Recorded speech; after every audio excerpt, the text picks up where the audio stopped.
Welcome to the Painter Marketing Mastermind podcast, a show created to help painting company owners build a thriving painting business that does well over $1 million in annual revenue. I'm your host, Brandon Pierpont, founder of Painter Marketing Pros and creator of the popular PCA educational series, Learn, Do, Grow, Marketing for Painters. In each episode, I'll be sharing proven tips, strategies, and processes from leading experts in the industry on how they found success in their painting business. We will be interviewing owners of the most successful painting companies in North America and learning from their experiences.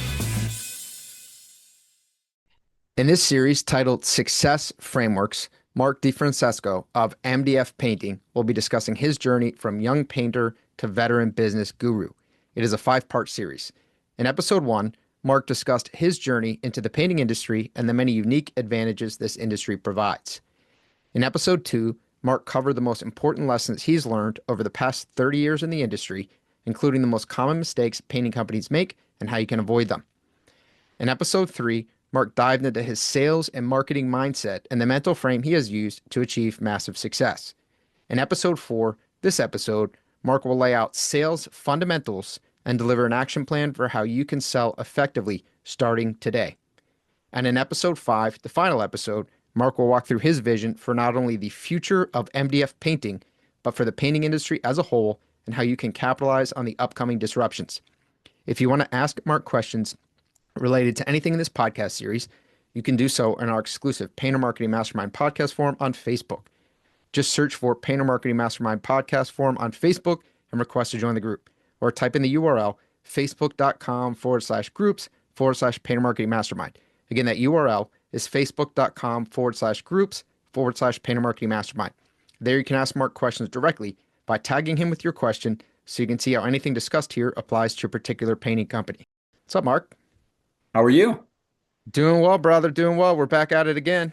Great to be back at it. Dude, I love it, man. You bring the energy, which I very much appreciate. So we got sales fundamentals and an action plan for how listeners can start selling effectively today. So you are guaranteeing, Mark, at all the listeners, guaranteeing that there will be a 50% close rate, a 50 to 60% gross profit margin. It's just all you got to do is listen to this episode. I appreciate it. Just take 45 minutes, listen to this, and then you're good forever, right? And you under promise, over deliver. So when you say 50, you mean 60. Exactly. When I say 50, I mean 60% close rate. So thank you for having me here again. This is a big one to unravel. Obviously, sales is near and dear to my heart. There's a lot to this. I think fundamentally speaking, we want to start with your mindset. So it took me many years, many decades to really get to the point where I was okay with someone else selling for me. And I felt that that could eventually be the best and highest version of MDF painting, which meant other people selling for me. And so if you're not there yet, you have to find yourself there in order to get a system like this to really work. So my sales system is for a professional salesperson to implement and execute on. So if you try to carry the weight of this system as an owner who's juggling 20 different things, it's going to fail. So I just want to be upfront about that. So who it's not good for is people who are going to try to implement it alone. Now, if you are selling now, that's okay. That's great. You have experience. If you're in a position where you want to bring on other people to also sell alongside you in the beginning and transition out of it, then this is perfect for you. So Mark, I want to just clarify on this. I guess the reason why it is not for the owner who's selling, is that because it's a pretty holistic system. So if you're doing a bunch of other things, you're not going to succeed at it. Yes. And I've just seen it time and time again in coaching dozens of painting contractors around the country. The owners that want to take this system and become the guru themselves and become the masterful salesperson, I think it ends up falling by the wayside most of the time, just because they have a big job as owner, and we can't downplay that. There's a lot that's involved in being the leader and the owner of your business. That's why I created this for my own people at MDF Painting. I had tried hiring a couple of salespeople through the years. We were calling them estimators at the time. And my idea of training them was having them ride along with me for a week or two. And I remember I had hired an ADT alarm salesperson who was like the top alarm guy in Connecticut. And he was a great, nice guy. And he started driving with me. And after about a week, he said, I only have one question. When do we eat lunch?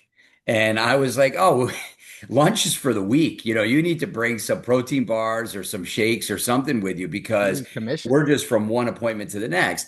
And I think I realized at some point later that there was no system, that I was trying to replicate myself and how I had done things as the owner. And that was a losing way in terms of building a team.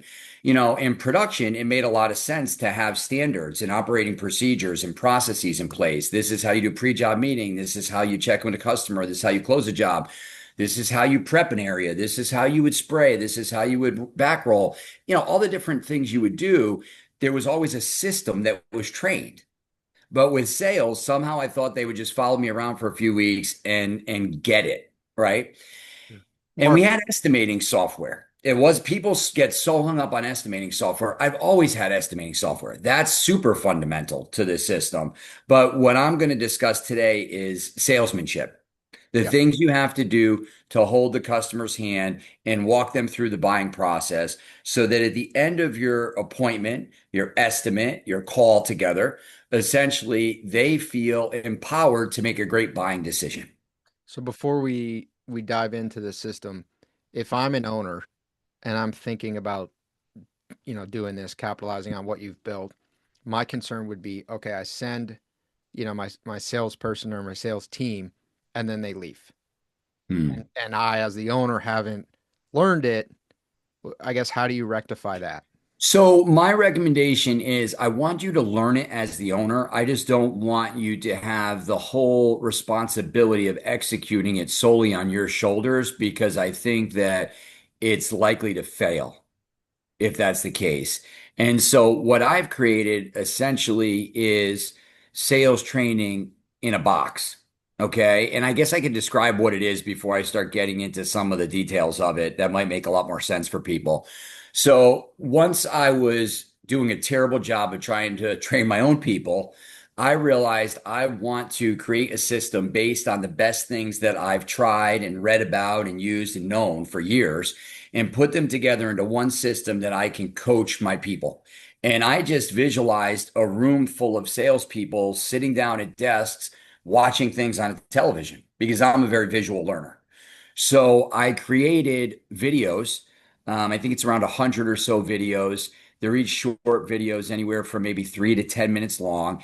And I basically took the entire one call sales appointment and sliced it down into little mini sections. And I went really deep on specific things. I have a tendency to be too wordy. I'm a parrot, admittedly. And I did my best on these videos to be more succinct so that this was my best thinking and my best strategies in one place so that someone can listen to them and learn. So that was the beginning point, was really just making the videos. Then I took that information and I made it into a workbook. We call it a handbook, but essentially it looks like this. It's maybe 50 pages or so long. And it basically has all the word tracks and all the scripts, and it brings you through a sales appointment. So you can read through that booklet in, an hour or two, or you could take years to master it. And so in our sales room at MDF Painting, we use it as a tool to continually train both the videos and the workbook. Constant role playing, weekly meetings, a 2.5 week training course, like an onboarding orientation and initial training. Those are critical. We talked in other podcasts about making audio flashcards and also making physical flashcards so that people can just get repetition, repetition, repetition. Repetitions don't work unless they're perfect repetitions. So professional athletes know this, right? Like if you go out there and you just play backyard basketball pickup game, you'll get better, but it's not the same as practicing left-handed layups for 25 minutes, right? So it's about the quality of your repetitions. And as salespeople, when you get out there, if you're not following a really great system, you can say, I've gone on, 1,000 appointments this year, 600 appointments, but they're not great repetitions unless you're doing them all really well and following a system. So these tools, this salesmanship in a box, is meant to plug and play into your business where you essentially take your company name or your logo and you swap it for the MDF logo and you just get started.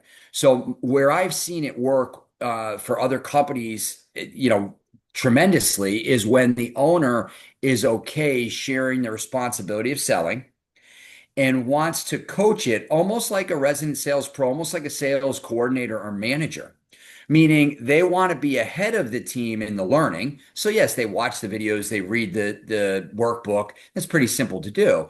But then they actually administer the training. So they're sitting in the room, watching the training, discussing the videos with their guys and getting the team better while they're also learning this stuff at the same time. So I'm not recommending that they take it and just don't touch it themselves at all. I think they should be part of the process of the learning and the continual management of the weekly sales meeting, especially in the beginning, for the first year or two.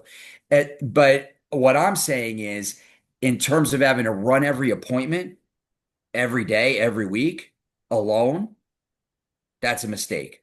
So Because when you have to hire, fire, sell, train, produce, put out fires, manage the finances, do all the things owners do, and you have to be locked and dialed in for a 2.5 hour sales appointment with a residential homeowner, you're not going to execute this system at a high level. yeah. Yeah, when I was starting out in entrepreneurship, it got really weird when I learned sales because I started I got very good at compartmentalizing. Mhm. And so if there were issues or team member things that needed to be done or whatever it was, there were always little fires and things going on in the background. I would have to kind of just put those away and just go. I mean, to the point I almost created an alter ego. It was again, it got weird, and I would kind of have to go into this mindset where I'm just, hey, I'm sales. Yeah. Anything else that might be happening, any finance related things, any vendor discussions or concerns, all that is the other department. It's not my issue, but it was really challenging to get to that point. I think I just got there out of necessity. I'm not sure it was healthy. I think Mm. it did allow I think it's cool when you can kind of biohack or hack your brain and do things that you maybe didn't know that you could do. But it's also kind of weird, right? To go into those zones and that's with me doing it not full time. Right. If you have assist, obviously it will be better if you do it full time. You don't have to immediately leave that sales appointment and then go handle everything else and kind of go back into your other zone. So I think what you're saying super makes sense. I do have a question on kind of a fundamental question. I have my Yes. own thoughts here, but you said, okay, you want to have perfect repetitions. You Yes. don't want to be doing things the wrong way. Do you think imperfect repetitions is better than no repetitions? Yes. Yeah, 100% imperfect repetitions are better than no repetitions, but you could control whether or not the repetition is perfect in certain ways. So if I've recorded myself delivering an introduction or delivering a quick agenda or working my way through the question portion of the meeting, and I have it as a verbal recording, an audio recording in my phone. You have a lot of windshield time as a salesperson for most residential painting companies. I mean, I probably racked up, I don't know, 20 hours a week in some weeks, at the busiest weeks, maybe between 15 and 20 for years and years and years. And what you listen to matters, and we can go deep into, hey, I want to listen to Audible and different audiobooks and podcasts are the things that people devour now. But really, Who listens to podcasts I know who does that still. right? But if you're gonna make your own audio flashcards and it's in your voice and it's you doing it perfectly because you read it and you listen to it 1,000 times, those are perfect repetitions. So they don't have to necessarily, when I say repetition, it doesn't necessarily have to be a full appointment. That's ideal. That's perfect. But you're only going to get a couple of those a day. right? Our salespeople get about 600 appointments a year. Okay, I talk to companies, maybe they get 1,000, 1,000's on the high end. You're going to watch your ADL drop. You don't have enough salespeople. So you're not as efficient as you should be. But I would say between 500 and 1,000 is kind of the industry average for a full-time salesperson, number of leads per year. And so, yeah, you're going to get those reps, but you could control the role plays. You could control the flashcards. You could control the listening to this stuff. You could control the study time. Those also count as reps. I like No one makes it to Major League Baseball without hitting off a tee. At some point, they're practicing off a tee. When I was at Yankee Stadium a few weeks ago, my daughter, she said, "Why do they have the tee out there? They're professional players." She's 9 years old. I said, "Because that's always going to be part of the game. It's a fundamental thing. Why are they practice? Why are they doing batting practice every single day? Not because they've never swung before. It's because the practice makes perfect. That old adage is true. So nowhere in your painting business will be more important than in sales. And so you as the owner, I would encourage you to learn it. I'm not telling you not to learn it. I would encourage you to administer it to employees. I would encourage you to guide them along. And in the beginning, to coach it and to manage it, until you have a formal sales manager in place. Sure. I like the windshield time. I think the way I say it is you can turn your car into a university if you drive a lot. So like listening to podcasts. I joked about that, different things like that. I think sales training. Why? So we talked about creating those, you called it audio cards, Yeah, I mean, I call it audio flashcards, audio but really they're flashcards. just little audio recordings that you can listen to again and again and again. And if it's in your voice, it's very powerful because people always they read a script, even something as simple as an introduction. In the beginning, you're introducing the company and you're introducing yourself as the sales rep. And it has to be under 90 seconds and it has to make sense and lead the way in your meeting and your interaction with the customer, right? Your prospect. And sometimes some of that feels uncomfortable in the very beginning, the first time you read it or deliver it. But if you read it in your voice and you listen to it, even just for an hour, subconsciously you'll embody it. And when you deliver it with a customer, there will be more authenticity. So people buy from people they like and trust at the moment that their perceived value exceeds the cost. That's really it. It's not more complicated than that. And they buy from the first great salesperson they meet. So in many cases, your prospects don't ever meet any great salespeople. So that's why you get some jobs. But as people That's really, why you but get some as people jobs. get good at a system like this, they're going to buy from the first great salesperson that comes to their door. They really are in, And in high-end res repaint and having it in their voice helps them internalize it better. quickly and easily. And then there's authenticity. So what does authenticity bring? Authenticity brings trust, right? I can trust this person if they're authentic, if they're transparent. I can tell when they're being honest and when they're being dishonest with me. And so everything in that's orchestrated. We've orchestrated everything in the meeting, even from pre-positioning and calling the day in advance. Everything is orchestrated down to minute detail. And so when you follow this system, it naturally raises credibility every step of the way. And it also raises likability because you're there to help the customer. It's consultative, the process. We're not teaching you to build a whole bunch of fake rapport with a customer and see, that they have some New York Yankees stuff up on the shelf or Boston Red Sox and pretend that you're a biggest fan or, kiss the dog. Well, we're being friendly, of course, but we're there to do a job. And when we do it in a way that's really professional and we follow a system that we've done again and again, it just produces happy customers, and people say, and I get feedback on this, why do you ask your customers to rate your salespeople? Why would I not ask them to rate my salespeople? So my business is a lot of salespeople and a lot of crew leaders. That's what it is. So I want to continually rate salespeople with metrics and with feedback from customers. And I want to continually rate crew leaders and painters with metrics and with feedback from customers. It would be asinine to not want to get feedback about how well your salespeople are doing. So there was a fencing company. I think I've talked about this fencing company in other episodes for various reasons, really special. But they came out and the lady estimator provided the estimate. I don't know what she called herself. And afterwards, I'm not going to put the name of the company out there, but she said that the company was named after her dog. And she said that because they saw that we had a dog. And we were part of what they were doing was installing a dog rod. And so she probably thought I'm really passionate about dogs because I have a dog. And so she told me this thing, and I thought, man, that's pretty interesting. It's pretty neat. And it was a point. I was like, wow, that's just kind of cool, right? Maybe I more want to use this company than I did before because they're into dogs and we're doing something about related to a dog. And then I look at the Google reviews and it's named after the owner. As I assumed it was initially. I'm like, why are you creating this completely artificial story about this imaginary dog that the company's named after? Because maybe it worked like momentarily, which for me, I was fine moving forward with the company anyways. It was the first quote. I didn't care. They just never ended up getting back to me, which was crazy.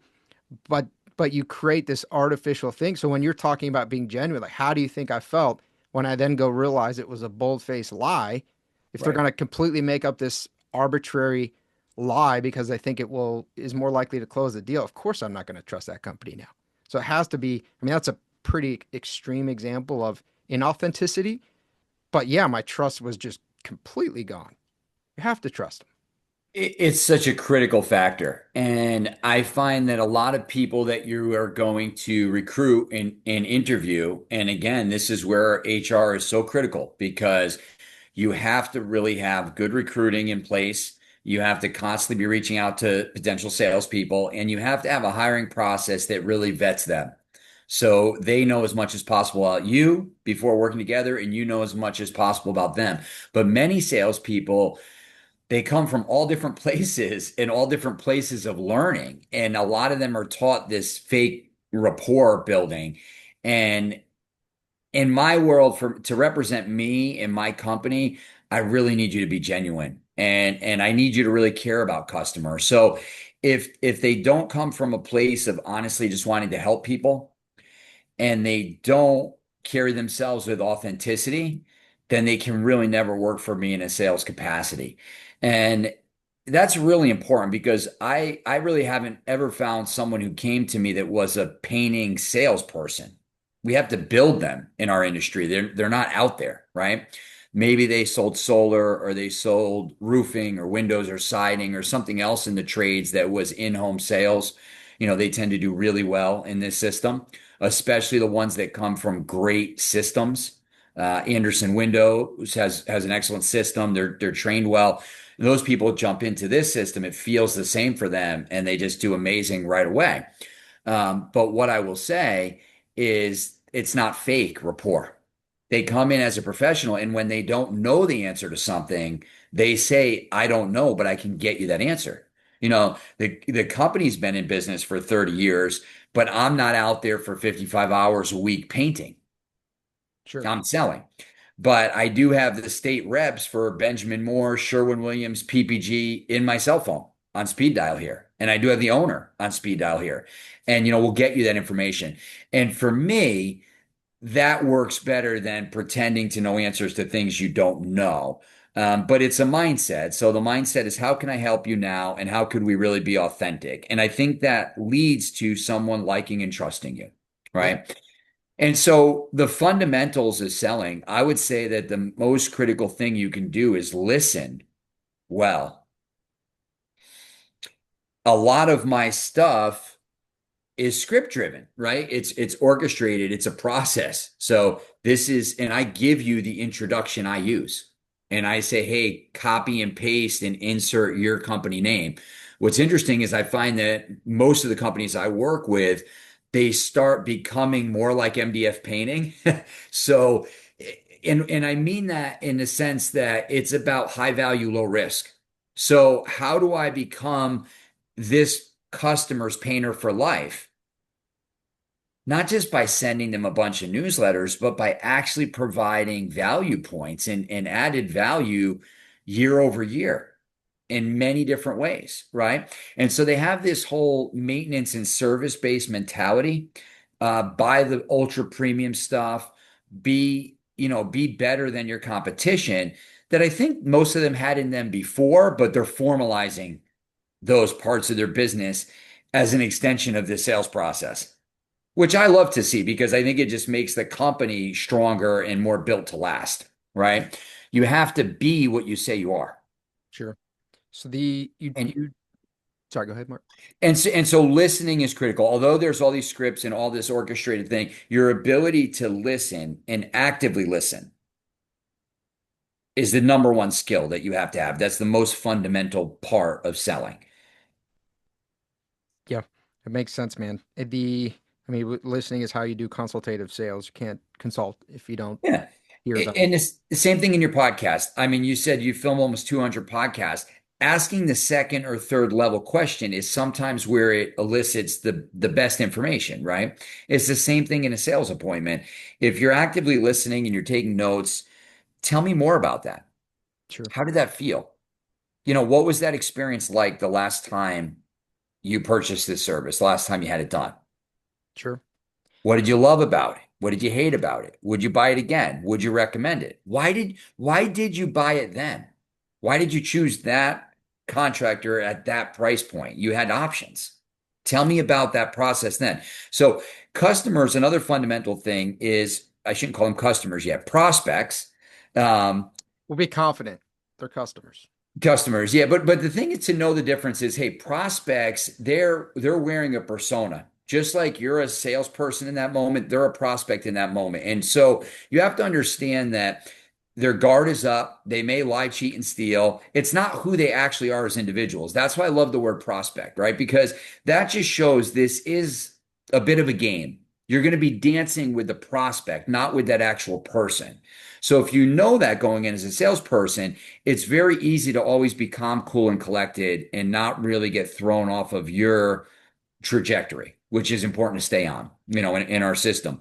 So back to just actively listening, when you're doing it well, a person becomes more and more comfortable with you.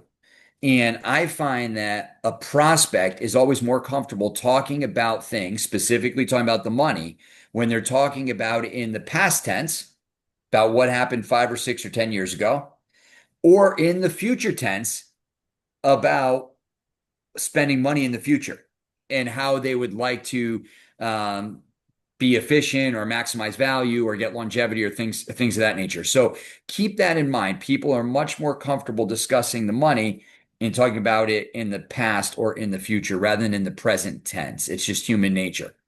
Yeah, it's less threatening, less of a risk. So the man, I got a lot here, Mark. This is good stuff. So the prospects wearing a persona. I think this is another original. Something I haven't heard of. Again, I've talked with a lot of people, run a lot of podcasts. Well, the other thing too is you have to also be the salesperson. You're not yourself. Like, Yeah, listen, I'm this Italian American guy. I love family. I love to travel. I do all these different. When I go and sell, I'm not that guy. I'm very direct.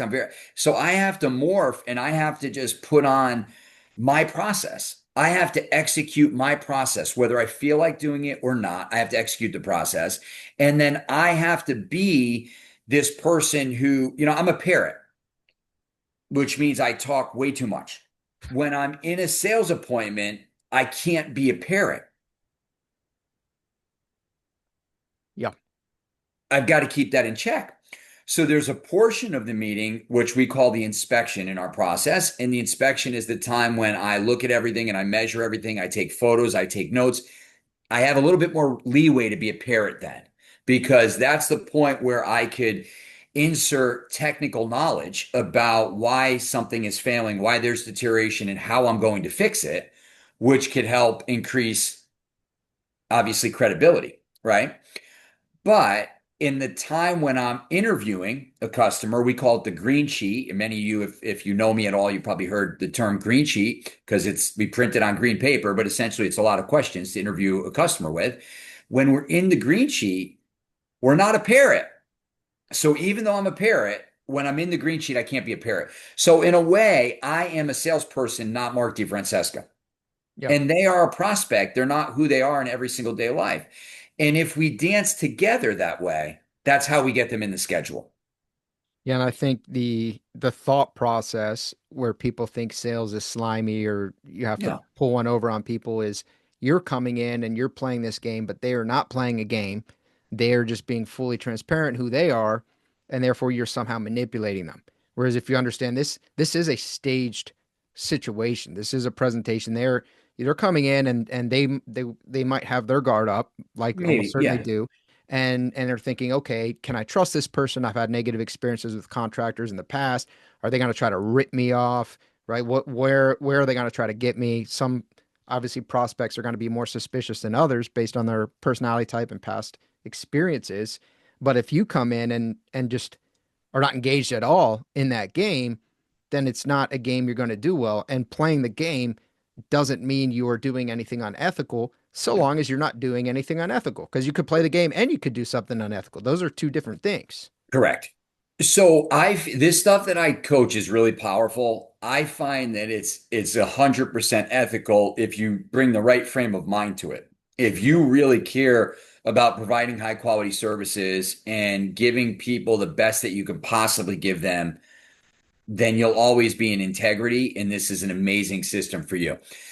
If you don't use something like this, you will lose to a more charismatic, better salesperson. Whoever the first really good person to show up at their door is, that's who's going to win. And so we talked about this in a prior podcast, you're leaving them at the mercy of the wolves. But the way I look at it is very simple. And you could say this to customers. When you get into this process that we have for salesmanship, it's like painting a house. Okay. I have a system that I use the same way every single time because it produces a happy customer and a great result.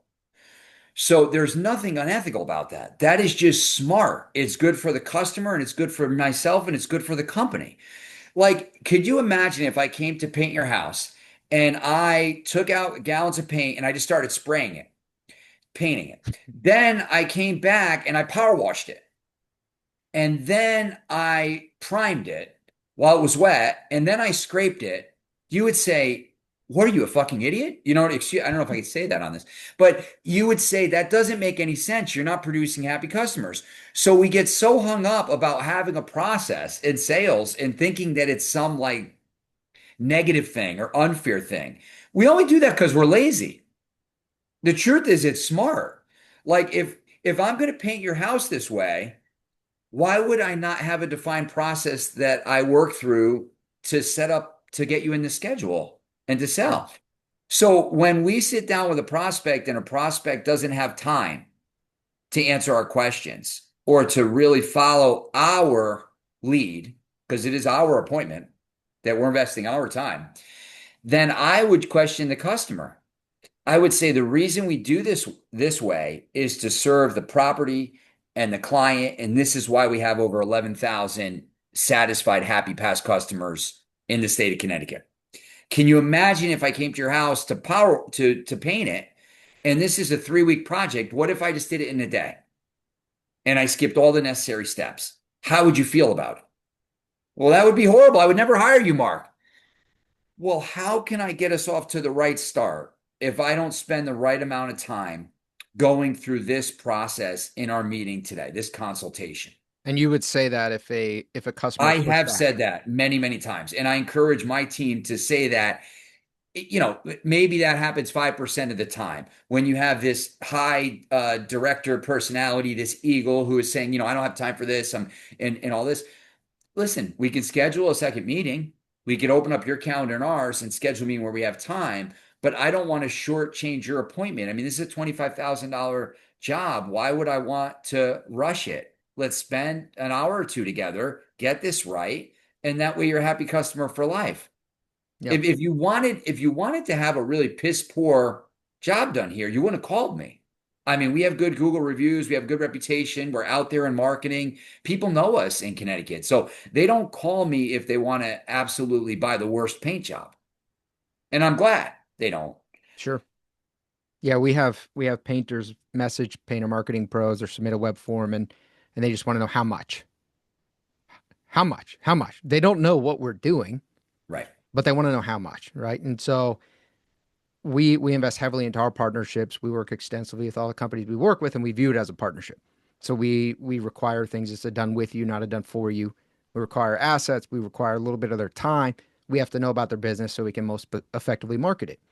And so if someone is unwilling to have a conversation and even figure out what they're asking how much for and whether or not we actually could help them, whether or not it's a fit, because we're not a fit for everybody, then it's definitely not a partnership that's going to work out. So we don't even entertain those people. Because even if we said, hey, it's this much and they pay it, this much for what? Now we can't, if the person's too busy to understand what they're buying, then they're definitely too busy to do the work that we need them to do to make sure we can scale their company effectively. If a homeowner's too busy to understand what they're buying, Yes. right? Which means that they are viewing it as apples to apples when it won't be. Chuck's going to roll up. They're going to ask Chuck how much. Chuck's going to throw out a number.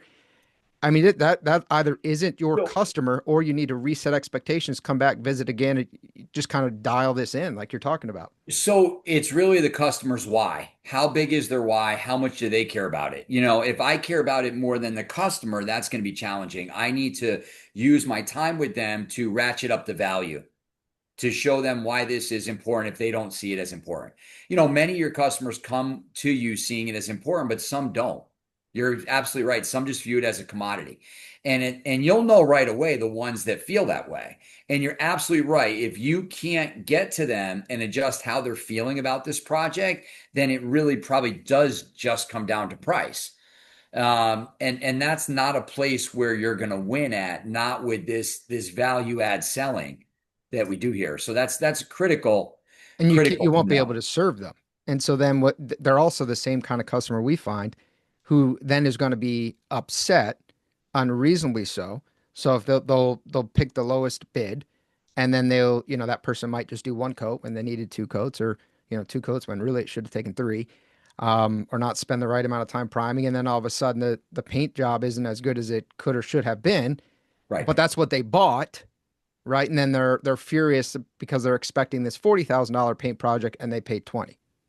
So part of your job is to educate the customer. And it doesn't mean that you have to lay out every detail of how you do things. That's such a rookie mistake. I mean, you're having to learn, personalities, styles, and how to basically speak to what they want when you're in the appointment. That's a big part of what we do. And we'll get back into fundamentals in a minute because I think there's a lot we can cover. But when you look at it in terms of how you want to add value or make them realize it's important, you just have to say to them, this is the way that we produce happy customers and great jobs. And so we have to spend this time. This is like prep work to the job. So why I would do a 3-week job with no prep work doesn't make any sense. Like, I need to sit down with you and go through this. If someone else is going to do it a different way, that's fine. That's not where we built our reputation. And I So I think, don't, most people that we meet, when you're very authentic and you have a strong frame, they follow your lead, especially when you're coming from a place of wanting to help them. yeah. And I think it's what we talked about before where some people are afraid of the word no. I think you also have to accept that some prospects are not your customer. Some prospects are not Correct. not people you want or should do business with, and that is okay. That is more than okay. Yeah. But get a good repetition out of it. Go through the whole process. Someone, you really shouldn't leave someone's house unless they point a weapon at you or they call the police on you. And people laugh in my sales room when I say that, but they love my salespeople. It's such a great meeting. I mean, 99% of the time. And the other 1%, I can't The gun control comes out. mental illness and what's out there, right? And so why are we leaving as salespeople? Like, why are we packing up and leaving? And I've said this. I was speaking at the PCA in Colorado in the winter, and it's like just don't leave. Why? Because we are uncomfortable in that discomfort. So, another fundamental thing that you have to do as a star salesperson is become comfortable with the uncomfortable. And how do you become comfortable with the uncomfortable? Practice. That's really it. Like, you can't just say to a person, okay, now you're going to be comfortable with the uncomfortable. You can't just say a mantra, I'm comfortable with the uncomfortable.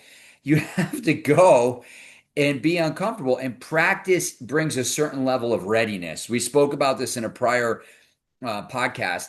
Professional athletes, they get butterflies. We all get butterflies, but they have prepared themselves to a high degree. So they are ready to go perform. So the butterflies, they take as a signal that it's go time. Whereas if you're under prepared, whether it's a test in school or a sales appointment or a professional game, if you're under prepared, those butterflies could really throw you off. That nerves could make you feel more discomfort. So when I know I'm a professional at selling and I feel the jitters because I'm meeting a brand new person, of course I'm going to feel a little bit of jitters. I did 15,000 appointments. I felt a little bit of jitters walking up to a new person's house. But I had the stuff. You just get the skill set, so it becomes fun. So when we get to that uncomfortable place where you say, "Hey, I have to think about it," or "I need to talk to my spouse," or "I'm getting two other appointments." Yes, there's some discomfort there. I'd be lying if I said there wasn't. But am I comfortable enough to live in that space where I say, I completely understand? Say, what do you think you're going to say to your spouse? We had a great meeting today.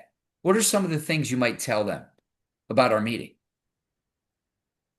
And I have my pen ready and I'm actively listening. Hey, why don't we get them on the phone right now? This way I can answer any questions they may have. What time are they going to be back at the house? Because I have appointments in town all day. And I love to come back and be able to sit down with both of you because this is important for me. And I know it's super important to you. We spent a lot of great time together. I want everybody to be comfortable with it. I don't want someone to not be comfortable with it. And again, that's a simple role play of what may happen if you don't have a two-legger. And we don't always have two-leggers. In my business, we don't. I hear people preach about they won't do a meeting, a call unless they have two-legger. I think it's bullshit. I think that if you do enough appointments, it's not a bad idea to try to push to have a two-legger, but I just don't think you're always going to have two-leggers. And so being comfortable in those discomfortable moments, they come from practice. They come from knowing what to say and do. So most of us just pack up our stuff and leave because we don't know what to say and do next. And we're so afraid of maybe breaking rapport or something else. We're relating to people well, but we need to say, I completely understand, and ask a new question. And when you ask a new question, a side question, you're giving the prospect an opportunity to let new information rise to the surface that will help you serve them better. That's what you're doing. It's not some devious, mischievous trick. It's just you finding a way to elicit more information in order to help them make a better buying decision. So, And so get another fundamental thing is get more yeses and nos and less maybes. So if you're going to become professional, you'll get a lot of yeses and a lot of nos and very few maybes. Because what is that? It's a sign that you've really helped the prospect make a really great decision. And sometimes that great decision is they are not going to hire MDF painting. And you've held their hand and you've walked them through the whole thing, and that's their decision. And that's a good thing. You brought a decision to the forefront. That means you're a good salesperson. And people are hung up on this. They say, that's not true. I want to sell everyone. More yeses and more nos and less maybes means you're better at this. Mark, what percentage of your sales are completed in the home versus during a follow-up?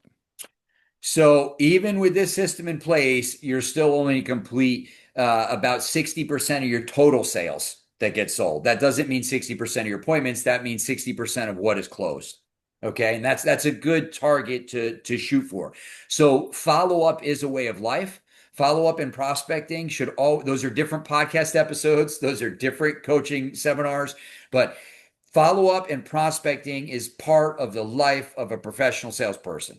Let me say that again. Follow up and prospecting are both part of the life of a professional salesperson. This is another reason why the owner is not the ideal candidate to be a professional salesperson.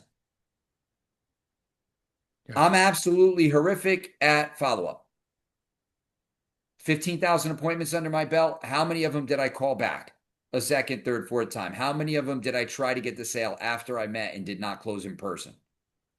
I am embarrassed to tell you, not many. Okay. And that's my fault. But you can't allow your salespeople to make that same mistake. And if you, as the owner, are trying to do it, it's just too much on your plate. This is a sales position in this industry is a 45, 50 hour a week endeavor where you're locked in if you want to be great at it. So another fundamental is understand what greatness looks like. Okay, and what do I mean by that? Learning this takes time. You can know it in a couple of weeks. Like you can know the scripts, you could understand it pretty quickly. To really have it locked down where it feels really comfortable, it probably takes you a year. To become masterful at it, probably takes you 5 years.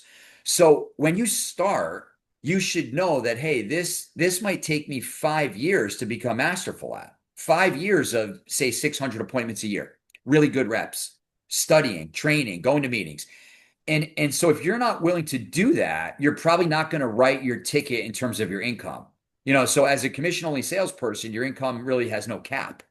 And as you're hiring people, and I don't want to go too deep into hiring, that's not what we're here for today. But as you're hiring people, you want to look for people who aggressively want to earn money. That's a big sign of a person doing well at this. I want to ask you something about the hiring people. So you mentioned people who had done in-home sales for solar or other contracting Well, people who have been successful at doing that, successful. because many people have shuffled through those systems and got spit out quickly because they weren't up to the task. So if I can see someone who has, say, 3 years experience doing that, and I can see like an income somewhere in the 100,000 range, consistently, they're going to be pretty good. Do you require that? I don't require it because people are not pounding down the local painting company's door to go work there and sell there. So you're going to find that the more that you do this, you really have to recruit salespeople. Would And you hire someone who doesn't have any sales experience? I have, and it's never worked out for me yet. So do I have enough data points to say that it could never work out? Of course not. I'm one painting company in Connecticut. So I there's certain things you want to look for. And I would say 3 years of consistency selling some other in-home sales, specifically in home improvement. Like, what I love about solar is it's a terrible job for most people. And Stuff. if they can make it in solar, then they usually have a thick skin and they're a lot more comfortable with discomfort. And if they've made it with like a large window roofing siding outfit, they're used to selling bigger ticket items and they're not selling at the lowest price. So you'll find certain salespeople just sell because it's the cheapest price and things that you wouldn't think are that way. Like think about pharmaceutical sales. Like you're just basically hanging out at a bunch of doctors' offices giving them free samples, and there's just consistency to it where you're trying to help the doctor make some incentives. It's totally different than selling high value, low risk, right? I sell cars. Sometimes selling cars is more about how a person feels. And selling paint, you can bring some of the emotion in, but it's about how they're financed in many cases. So as an industry, I don't think we've moved that far to being financed yet. I think we're going that way as an industry. And when we do, car salesmen will do better selling paint jobs. But right now, I find solar, roofing, window siding, those are ideal categories if you want to go recruit from and you want to see sustained success. They don't have to have a 25-year career. If they have a 25-year career successful in that, I would say, why are you coming to me now? I find a lot of people have worked for places that have 25 salespeople and they just feel like they're a number on a spreadsheet and they could come to a smaller organization like mine and feel like they could be a big fish in a smaller pond. And that's where you can get a star. And that We're does happen. not Yeah. going too far down this, but I do want to ask one additional question. So you're talking about people who have at least 3 years experience. You can obviously find that on LinkedIn and other public Yeah. sources, but then people who have been making consistently six figures, which you might need to figure that out in an interview. How do you proactively recruit away from these other organizations? It's a challenge. I mean, I think you just do it with transparency. You have to show them, well, one thing is to show that you have a great system in place. So if you don't have, like, my training is really helpful to me. I'm talking about the fact that there's videos and workbooks and role plays and weekly meetings and this team camaraderie and a growth mindset where one of our core values is improve or die. But And that's Mark, will you find them on LinkedIn? Is that the first Yeah. place you go look for them? Well, I mean, Indeed and LinkedIn are the two that we primarily use. So we're actively doing, and again, I don't do the HR directly myself, but they have some type of like smart searching that they do where you can basically poke someone, invite them to an opportunity on Indeed. And then on LinkedIn, you can reach out and send them an email. And they actually do it through my personal LinkedIn because I have a pretty good network.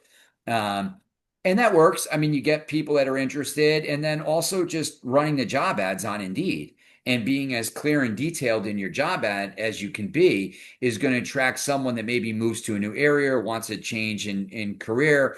Once they talk to you, if you can set the vision for what you are as a company, that's what allows them to jump onto your into your business, right? And so for me, it's about the training, it's about the camaraderie of the room, but it's also about the industry in the sense that there's no one good you're competing against.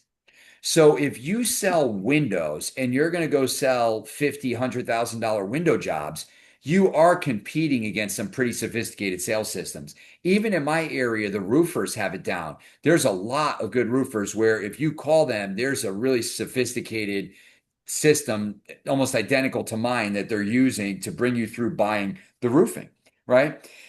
And so in painting, it's just not there yet. So if they're a star, they can come in and the competition is chucking a truck. So that's a selling point. Love And that. and I also just talk about the macro kind of economics of the whole thing. And we'll talk about this maybe in the next podcast. Remind me to talk about this. We're at this moment in history where all these baby boomers are I mean, most of them are retired, but they're retiring every single day. So there's a shortage of labor. So you have this massive, massive demand. You have this shortage of labor in the trades that is going to last throughout my lifetime. Okay. And there's a massive demand, and there's no one really great doing this. I mean, in my market in 2008, 2009, a lot of people went out of business in Connecticut. Then with COVID, some people took like a golden parachute, kind of exited, and it's just less really good companies. I'm not saying that there's not a lot of painting companies. There's probably 2,000 just in Connecticut, but there's very few that are really dialed in.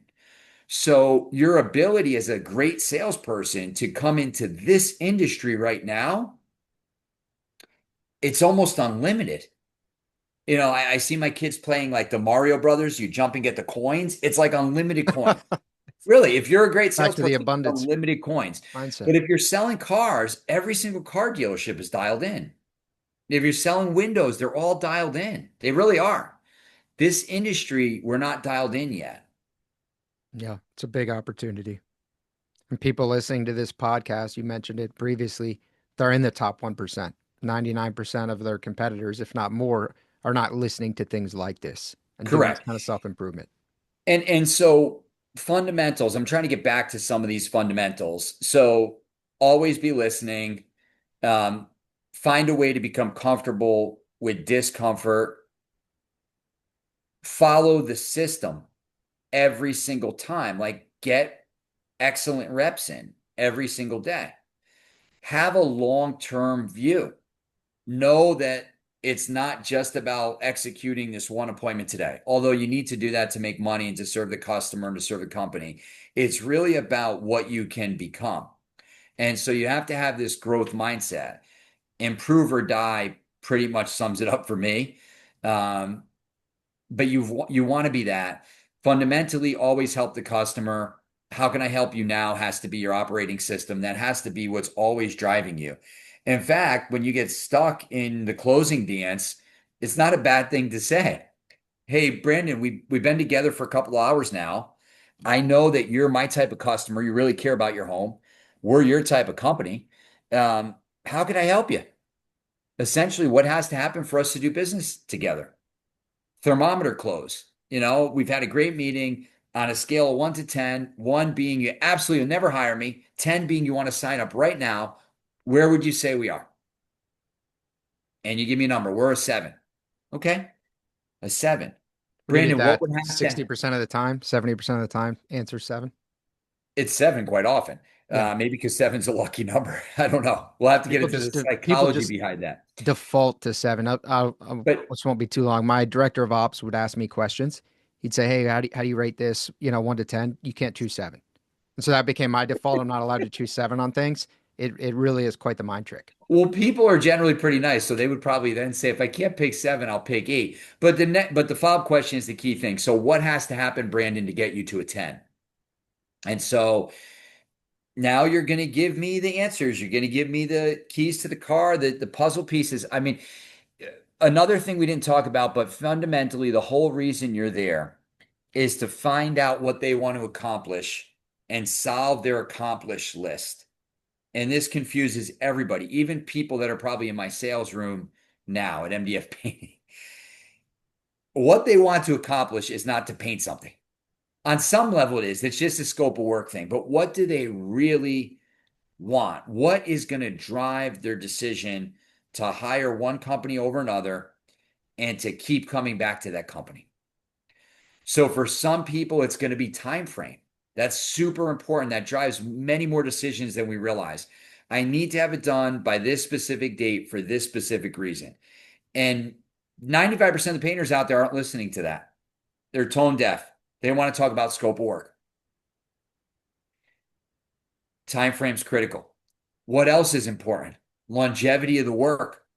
What else is important? Who's going to be at my home? What else is important? The overall customer experience. Do you come every single day? Do you take time off from my job? Do you start and then stop? How's it scheduled? Who do I talk to? What happens next? I mean, the customer experience people care about more than they're going to tell you unless you elicit that information from them. So what are the 2 or 3 major things we're trying to accomplish? So once you've interviewed the customer and you've asked them a lot of questions and done a lot of active listening, even on the back of my green sheet, I have a section for accomplish list. And I want to parrot it back to the customer. I want to say, this has been amazing. Just to recap what we went through, it sounds like this is super important to you. The fact that you're having a graduation party on this date, having it absolutely done and cleaned up well in advance of that is super critical to you. Would you say that would be super important to you? Yes, sir. All right, we'll check it off. That's one item. We're going to circle that. You also mentioned the last time you had it done, it only lasted a couple of years and you had peeling, and it wasn't a great experience. So you were hesitant to call the contractor back. When you did call him back, he basically ignored you. So you really want to be protected this time. You want to have a long warranty, and you want to have a warranty from someone you could trust. Would that be helpful to you if you had a long warranty or you were part of a customer care program? Would that be helpful? Oh my God, that'd be amazing. Check mark. So that's your accomplish list. So yes, they want to sand the house. They want to prime. They want to use Sherwin-Williams, whatever they want. That's basic. But what they really want to solve are those pain points, those accomplish list items. If you get those right, that's more than half the battle for selling. So when you prepare to close and you present your price, you basically are not presenting a full scope of work unless the person has shown you that that's the most important thing to them, which I find is very rare, less than 10% of the time. Instead, what you're doing is you're reintroducing The pain points are the accomplish list items. Yeah. So And it's Mark, so critical when we miss that. So you can't sell anyone a paint job. You could help them buy. Just say, let me say that again. You can't sell anyone a paint job. You could only help them buy. A woman walks into a store to buy shoes. She's going to buy the shoes she wants to buy, not the one that you want her to buy, if that makes sense. And what I mean by that is they're trying to buy what they want. So you have to really listen to this and you have to make sure that you're solving what they want. And it's fair for you to ask them, did I get this right? It sounded to me like this was the most important thing to you. So while I put together your numbers in Paint Scout or Estimate Rocket, I called Kelly in our scheduling department. And I found that if we can go ahead and get you in the schedule today, we can definitely get a pre-job on this date. We can start it. We can get it done 2 weeks in advance of your party. Would that be helpful to you? Yes, it would be. Check. Great. You also mentioned the warranty mattering. I can get you as a 5-year warranty, but then I can get you in our customer care program for another 5 years, where we can come here and do maintenance work for you at a nominal cost just to protect your investment. If we did that and got you in the schedule today, would that be helpful to you? Yes, check mark. I'm not discussing sanding or primers or anything at this point. Okay, great. To do this for you, it's going to cost you X amount. Does this all make sense? It either does or it doesn't. And I'm starting to get into the closing dance a little bit. But if it does, great. If you sign here and here, we'll go ahead and get you in the schedule right now. I'll call Kelly back. And you need to ask for the business. So that's another fundamental. You need to provide a price and ask for the business. I can't buy anything if I don't have a price, at least in this market, in this day and age. I can't buy anything unless I have a price and unless someone asks for the business. So you would be shocked how many painting estimates happen every day in which a price is not provided and they did not ask for the business. well, it'll be emailed 48 hours later. Correct. So, I mean, it's a massive percentage of the time. And this is what really good. You asked me, how do you recruit a great salesperson to a painting organization? By talking about things like this. The fact that you go out there and it's just like the Wild West and people are doing things stupidly because they're not professional salespeople, because they're owners and they honestly want to go paint something or hire or fire or improve something. And I don't blame them. Go do that. That's why the sooner you can take a great system and implement it with other people, the more successful you'll be in sales. Yeah. So Mark, as we wrap this up, this has been a wealth of knowledge. I appreciate you sharing all this. I want to list out a bunch of the fundamentals I've written down. I Okay. missed a couple, but let me know if there's something we need to add to this list before we wrap it up. No particular order, so just wrote Okay. them down. How can I help you now? They need to like and trust salesperson, always be listening, follow the system, have a long-term view, talk money in the past tense and the future tense. People are far more comfortable doing that than in the present tense. Be comfortable being uncomfortable, shoot for more yes or no, less maybe, find out what they want to accomplish and sell on the accomplish list, ask for the business, present the price. It's a lot there. So There's a I lot. guess If there's a you lot of just do fundamentals. all of that, But you'll be all the right. one thing that's missing, and maybe the most critical thing, and probably because it's the most challenging thing for most people to implement, is have a closing conversation that feels like a dance. So, and I did this wrong for a long, long time. You have your printed proposal, you have your pricing in place, and now it's like the moment of truth. Drum roll, please. You go back into customer's Sweating home. thinking about it. Yeah, you sit down and you basically present the price. And I described how you should contract around their accomplished list and their pain points. But at some point, you have to give them a number, a price, right? And it always felt like, did I win? Like you have this thing like, I hope I won. I hope it was the right price for them right now. Stop. That's the wrong mentality. All it is the beginning of a great conversation. Just like when you introduced yourself and you gave them a gift and you did a quick intro, it was fun. Just like when you sat down and you asked them a lot of questions and you listened and you took a lot of notes, it was fun. So this is the final most fun part, which is when you go shopping together. So stop treating it like you had one shot, you gave the price, you won or lost. It's not like that.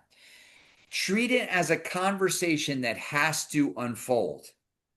And what I mean by that is if you have, we're now in version 2.0. Every year I'm improving everything, including these handbooks. So we're in version 2.0 of a worksheet that we've created at MDF Painting that is essentially, I don't want to call it a closing worksheet. We call it a scheduling worksheet because it makes people feel more comfortable. But essentially, it brings them through all the questions, the side questions that we want to ask and the conversation we want to have after we've given the price. 99% of painters, well, so many painters don't even give the price at the spot, but the ones that even do give the price, the customer says yes or no, and then they leave. The other fundamental is stay for an extra 20 minutes. Just hang out. Say the price and don't leave for 20 minutes. If you do that, you'll be wildly successful. And people make fun of me when I say this, but it's like literally open up a newspaper. I guess there's no newspapers anymore, but open up a newspaper, open up a Kindle, and sit there and hang out with them for 20 minutes. If you did just that, it sounds crazy, magic would happen because we're so quick to exit the discomfort. Instead, have a closing conversation. Use a scheduling worksheet. Continue to ask side questions and elicit new information. When you give a person a price, it's a whole new conversation. Meaning as a prospect, their answers change. Here's one good example. Before I give the price, I say to the prospect, you mentioned you had multiple people out here to give you professional advice and talk about this project. What prices did they give you? And the customer says, I don't really know. I'd have to look into that. My wife handled that. The moment I say it's $18,250 to do this job, their selective amnesia disappears and they say, hey, I had another guy that was $17,000 or whatever. And you'll see, if you've done a lot of these appointments, you know exactly what I mean. And so all I'm saying is that, and it's not wrong, it just is what it is. It's how a prospect handles you. Their conversation is different after the price is presented. So I have salespeople in my room that say, well, I already know when they're going to make a final decision on this because we talked about it in the green sheet. We talked about their decision-making process. So why do you want me to ask them again after I've delivered the price? Because you elicit new information. Because it brings you down a path of being able to talk about our preferred customer program and how it benefits the customer to make a decision. It's leverage to close the sale. So all I'm saying is once you've given the price, hang out and have a conversation for 20 minutes. If you do that, you'll become masterful. And I can show you exactly how to do that in a comfortable way. And that's part of being comfortable with the discomfort. But that's super fundamental. After you give the price, hang out for 20 minutes. I love it, man. That is, this is gold. So thank you for sharing all this, Mark. Very in-depth episode. Looking forward to the next one. It'll be the last one. Yeah, I appreciate you, brother, man. You're a sales guru. Thanks for sharing all this. Thank you so much. I hope it helps some people out there. If you want to learn more about the topics we discussed in this podcast and how you can use them to grow your painting business, visit paintermarketingpros.com/podcast for free training, as well as the ability to schedule a personalized strategy session for your painting company. Again, that URL is paintermarketingpros.com/podcast. Hey there, painting company owners. If you enjoyed today's episode, make sure you go ahead and hit that subscribe button. Give us your feedback. Let us know how we did. And also, if you're interested in taking your painting business to the next level, make sure you visit the Painter Marketing Pros website at paintermarketingpros.com to learn more about our services. You can also reach out to me directly by emailing me at brandon@paintermarketingpros.com, and I can give you personalized advice on growing your painting business. Until next time, keep growing.